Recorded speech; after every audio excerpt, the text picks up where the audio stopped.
Okay, so we are doing the second half of your notes and theorems packet, your limits and theorems notes. So if you will, we're starting here. We're going to finish this up today. Shouldn't be too bad. So take a look at your first FRQ that you have here. So this is a real question off the AP test, which is basically all you're going to have on the AP test this year is FRQs. So we have our graph. It tells us that it's differentiable.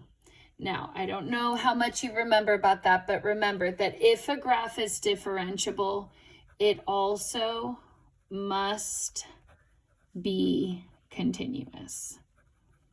Okay, that's a requirement. If it's differentiable, it has to be continuous. Now, the reverse of that is not true. Just because it's continuous, it doesn't mean it's differentiable. Okay, but that differentiable does make it continuous. Okay, so anyway, part A says estimate f prime of 4. Show the work that leads to your answer. So if I want f prime of 4, okay, remember that what that stands for is the slope of the graph at x equals 4. Now, without the equation, I can't take the derivative and find the exact slope, but what I can do is find the average rate of change. And then I would think about where does 4 fit in? So 4 would be here between 3 and 5.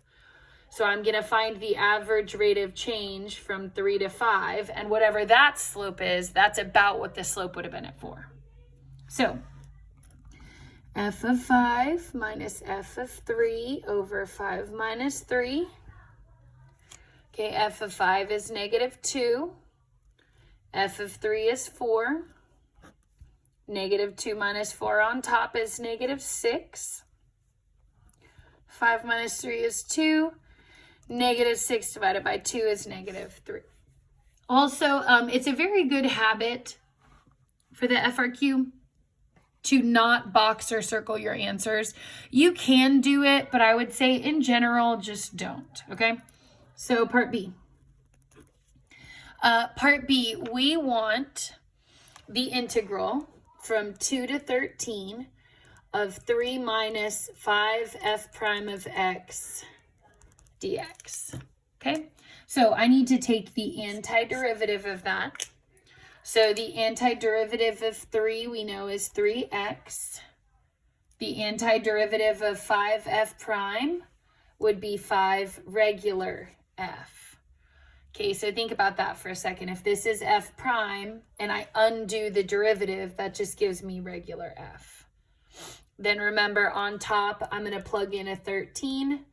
On bottom, I'm going to plug in 2. So let's do 13 first.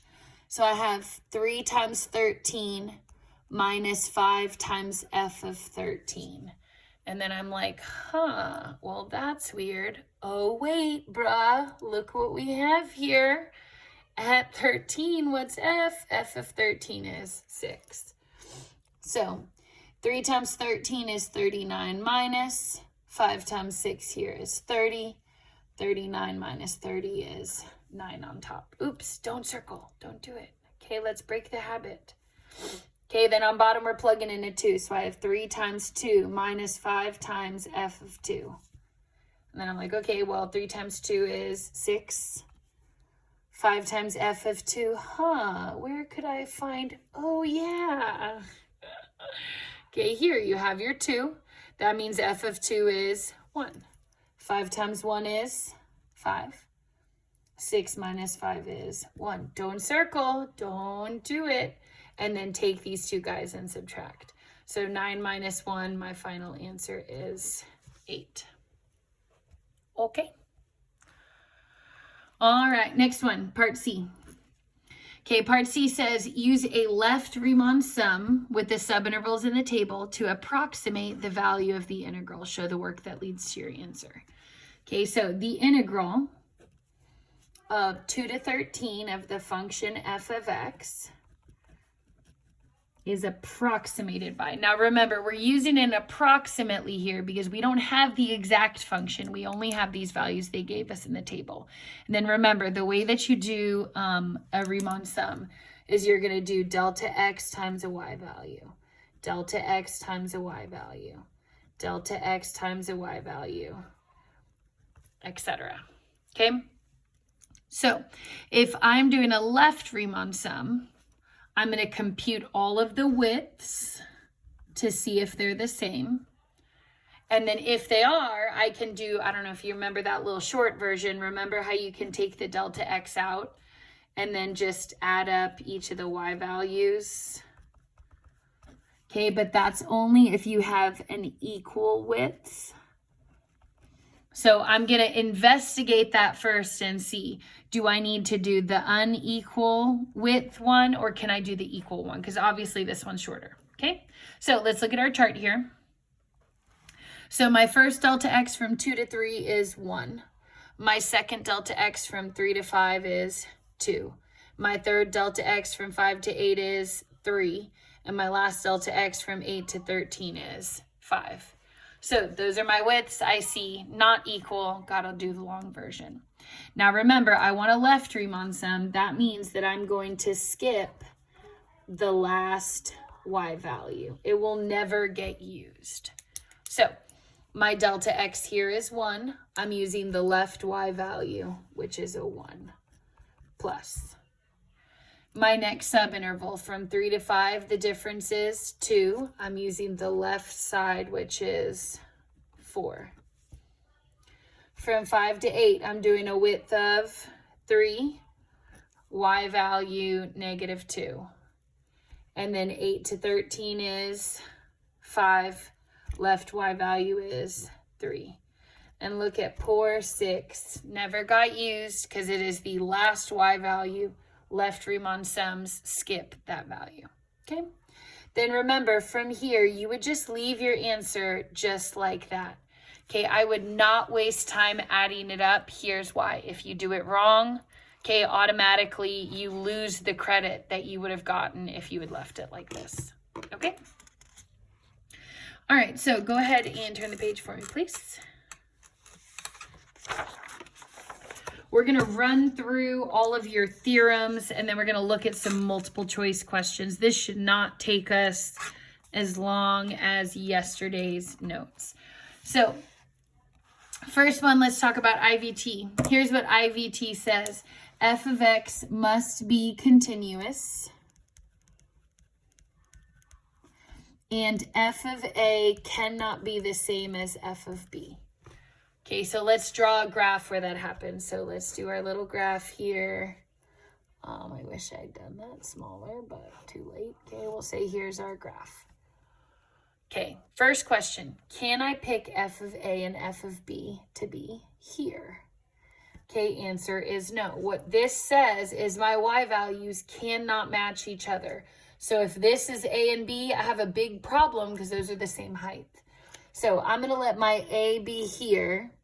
I'm going to let my B be here. Okay? So there's f of A, there's f of B. So here's what intermediate value theorem says. If my graph is continuous and my y values aren't the same, then there must exist an x value equal to x equals c within A to B such that f of c is equal to k. And then I forgot to put, dang it, and your k needs to be between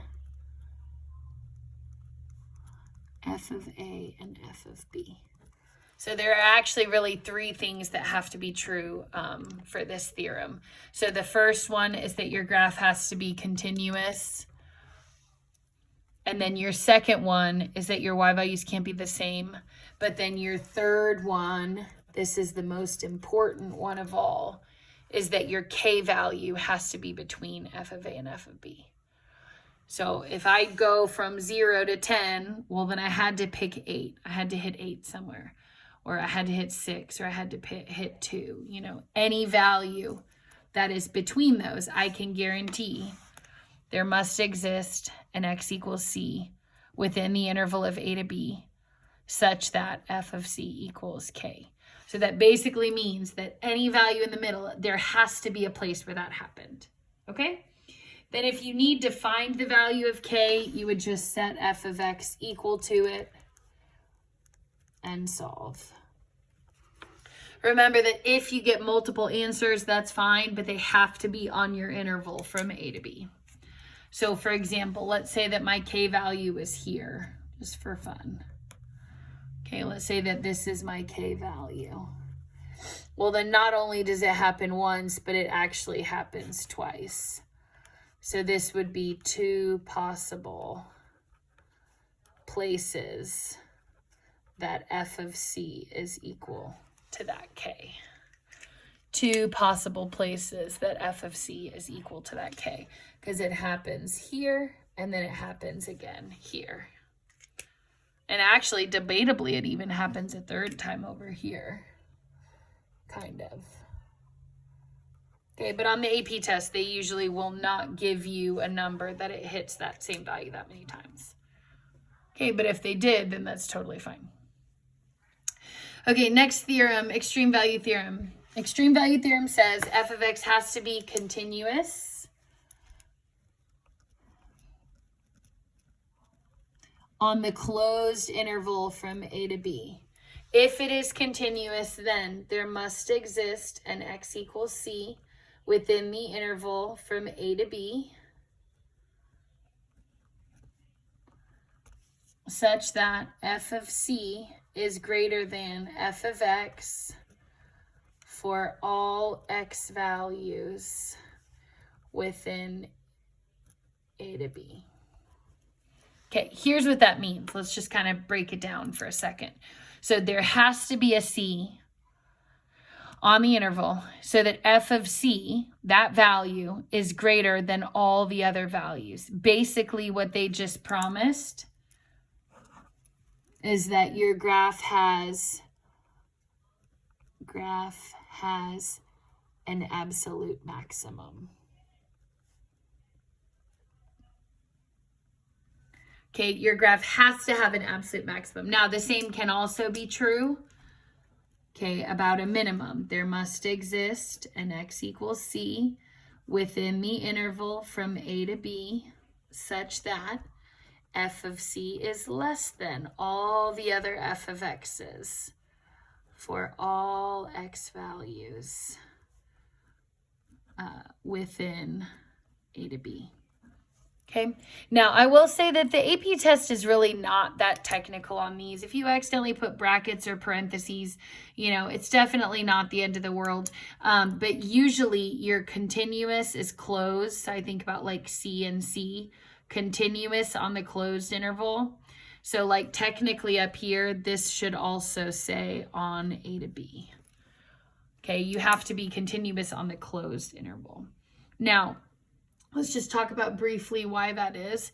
I want you to imagine that I had a graph that was continuous, but it had an open endpoint.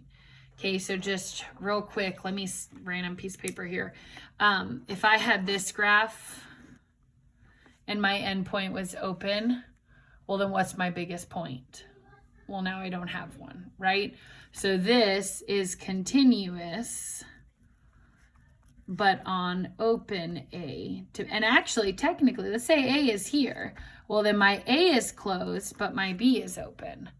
Well, then obviously you can see that that's a problem. I have an absolute minimum, but the problem is that I don't have, there is no absolute maximum. And the reason why is, let's say that this is like 10. Well, then you would say, oh, well, what about 10.9? Well, what about 10.99? What about 10.999? What about 10.9999999, right? I can always get closer to 10 without touching it. Okay, so extreme value theorem falls apart if you're not continuous on the closed interval. Same as intermediate value theorem, okay? All right, next one is average value for integrals. So then it says to find the absolute minimax, do a candidates chart. Remember, in a candidates chart, you're comparing the endpoints and the critical numbers, okay? So hopefully you remember that. That's what goes in those two blanks that I kind of scribbled on. Okay, next two theorems, people mix them up a lot. Average value theorem says that if f of x is continuous on the closed interval a to b, remember continuous closed, they both start with c, then there must exist an x equals c within the interval from a to b such that f of c is equal to the average value. Okay, and so I want you to think about basically all that this means is that if I compute the average of a specific graph, there has to be a place that average happened. Now, that should just kind of make sense, right? Let's go back to our graph that we drew up here. So it looks kind of like this. Okay, so if I were to find the average value, okay, if I'm trying to find like the average height of this, then I might say, oh, well, the average is probably like here. That's the average. Okay, well then think about, if it's the average, then it's between the endpoints. And if it's between the endpoints, then I have to hit it. Does that make sense? Okay, now I will also say that one is pretty much off the AP test because it's in Unit 8, I think. So you don't necessarily have to know that. I think they might have cut that. Next one. Mean value theorem says, now this is the first theorem where your graph has to be continuous on the closed interval, but differentiable on the open interval. Okay, so this is the very first theorem out of the ones we just covered that requires not only to have to be continuous, but it also has to be differentiable. Okay, if that is true, then there must exist an x equals c within the interval from a to b such that f prime of c is equal to f of b minus f of a over b minus a. Okay? And so keep in mind what that's basically saying is whatever my average rate of change is, that's this side, okay, that there has to be a place where my slope is exactly that same value as the average slope. So let's go back to my same little graph here. So if this is my graph, here's my A, here's my B. Average rate of change is the secant slope between those 2 points. So if I draw my slope in, I'll do it here in pink, from here to here, oops. Okay, if that's my average rate of change, then it's saying there has to basically be a point, at least one, where my tangent slope, okay, because remember, that's what f prime is, where my tangent slope is perfectly equal to that. So if I kind of go to like this point right here, okay, that would be an example of my C. And then also too, I could even have another one kind of over here, where my average rate of change is the same as my tangent line. And that will always happen if your graph is continuous on the closed interval, differentiable on the open interval. Okay, next one. Rolle's theorem. Rolle's theorem has to be continuous on the closed interval,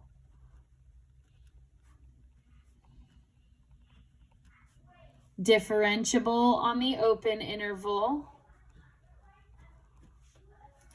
and this is the big point, f of b and f of a have to be the same. So it has to be continuous, it has to be differentiable, and the y values are the same. If that is the case, then there must exist an x equals c within the interval from a to b such that, and then it would be that f prime of c needs to equal 0. Now, I want you to think about why that is, because this should kind of make sense when you think about it all the way through. Okay, if my y values are the same, then what is the slope between them? Okay, if my y values are equal, what is the slope between them? Well, then the average rate of change between them is 0. Okay, let's come back to this graph that we've now drawn a couple times. Okay, so it's like this, right? If I pick these 2 points and they're equal, well, then how can I go from this height back to this height, if I don't do a little flat spot, okay, that would be your C right there, okay, where I have my 0 slope. So basically it's saying if my graph has to turn around to hit the same number, then it has to do it curved like that to where it's differentiable, okay, because it says it's continuous and it's differentiable, okay? All right, fundamental theorem of calculus says if f of x is continuous only, then the integral from a to b of little f of x dx is capital F of b minus capital F of a. And then remember, capital F is the antiderivative of little f. Okay? And then the second fundamental theorem says if you take the derivative of an integral from a constant to x of f of t dt, that you can take that letter and plug it in. Hopefully you remember that. So when I take the derivative of this integral, the antiderivative of little f is capital F, but then I have to take the derivative of it, so I end up basically just with f of x again. Also remember that there's a chain rule of that. And that's if you have the derivative of the integral from a to u of f of t dt, this is a u, doesn't look like a u, then I can take that u and plug it in, but I have to also multiply by u prime, okay? And that is the chain.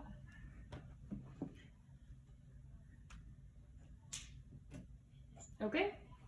So when you're ready, go ahead and turn the page. I'm gonna plug my phone in here so it doesn't die.